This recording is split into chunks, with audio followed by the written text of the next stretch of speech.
मैं हूं doctor Gaurav Garg, dermatologist, trichologist and hair transplant surgeon at derma life skin and hair clinic, New Delhi.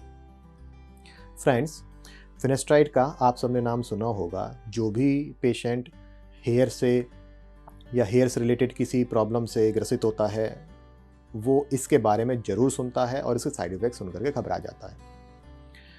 आखिर ये माजरा क्या है? मतलब डॉक्टर्स कहते हैं कि आप फिनेस्ट्राइड ले लो, कुछ नहीं होगा, और पेशेंट्स कहते हैं कि नहीं, फिनेस्ट्राइड के तो हमने बहुत ज़्यादा साइड इफ़ेक्ट्स पड़े हैं, इससे तो बहुत ज़्यादा प्रॉब्लम होने वाली है।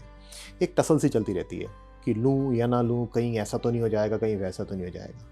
तो मैं आपको इस वीडियो में स्टार्ट से लेके एंड तक कुछ बेसिक जानकारी दूंगा। बहुत डिटेल में साइंटिफिक एविडेंस की तरफ नहीं जाऊंगा, पर मैं आपको बेसिक जानकारी दूंगा जिससे आपको ये डिसाइड करना आसान हो जाएगा कि आपको फिनेस्ट्राइड लेनी चाहिए कि नहीं लेनी चाहिए। तो फ्रेंड्स, फिनेस्ट्राइड जो है वो हमारी बॉडी के 5-अल्फा रिडक्टेज नामक हार्मोन को ब्लॉक करती है, जो कि टेस्टोस्टेरोन को डाइहाइड्रोटेस्टोस्टेरोन में बदलने से रोकता है। अब आपको पता है टेस्टोस्टेरोन मेल हार्मोन है, डाइहाइड्रोटेस्टोस्टेरोन जो है वो उसकी एक्टिव फॉर्म है। तो 5-अल्फा रिडक्टेज जो है वो टेस्टोस्टेरोन को डाइहाइड्रोटेस्टोस्टेरोन में बदलता है, और ये मॉलिक्यूल फिनेस्ट्राइड इस 5-अल्फा रिडक्टेज को ब्लॉक कर देता है, जिसकी वजह से टेस्टोस्टेरोन अपने एक्टिव फॉर्म में नहीं आ पाता। ठीक, ये जो मेडिसिन है ये दी गई थी प्रोस्टेट से रिलेटेड डिसऑर्डर्स को ठीक करने के लिए, और इसकी डोज करीब 5 मिलीग्राम के आसपास रहती थी पेशेंट्स में।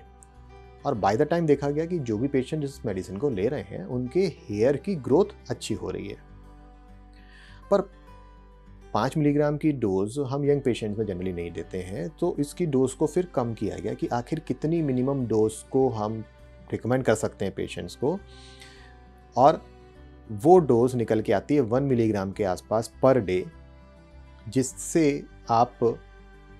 जिसको यदि आप कंटिन्यू लेते हैं तो आपके बाल जो पतले हो रहे थे किसी आनुवंशिक प्रॉब्लम की वजह से, वो फिर से उगने लगते हैं।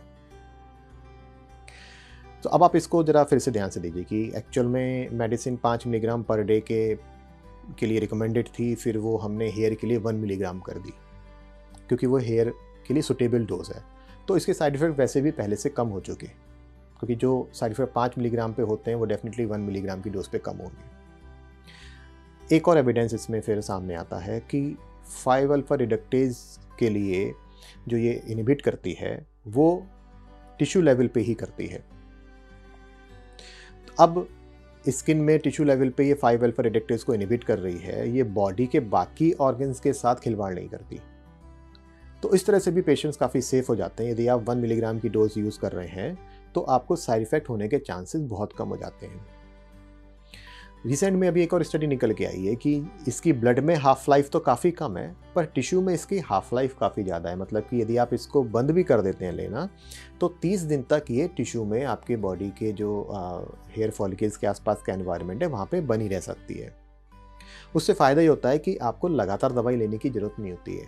हम पेशेंट्स को एक रेजिमेंट देते हैं कि आप 1 मिलीग्राम की डोज जो है वो करीब 3 महीने तक रेगुलरली लीजिए, उसके बाद आप डोज को थोड़ा कम करिए। उससे क्या होता है कि डोज, मिनिमम डोज पे हम लाना चाहते हैं पेशेंट्स को, ताकि साइड इफ़ेक्ट्स होने के चांसेस और कम हो जाएं।